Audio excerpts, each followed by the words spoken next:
The larch speak to us of the changing seasons, and when we see the mountainsides aglow with their yellow needles, we know that winter is nigh. It's time to have our firewood in and be ready for what's just around the corner. Yeah, it's just a remarkable landscape. Yeah.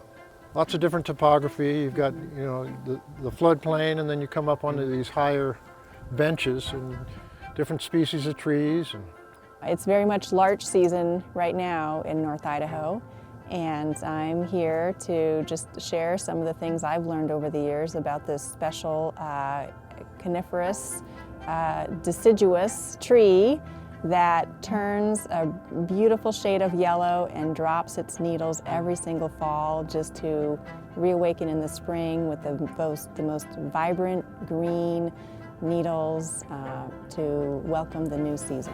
so this is a good example of the larch turning.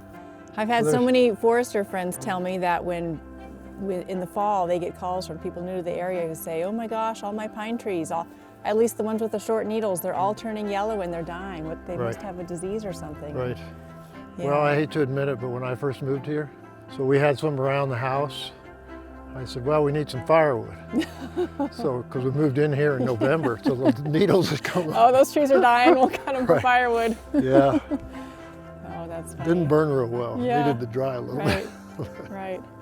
The fact that they shed their leaves is actually an adaptation, and it allows them to reabsorb the nutrients that they use for photosynthesis and kind of recycle those. And it also saves them the energy of having to keep those needles alive through the winter, because evergreens that keep their needles have to generate a kind of an antifreeze to keep them alive through the winter.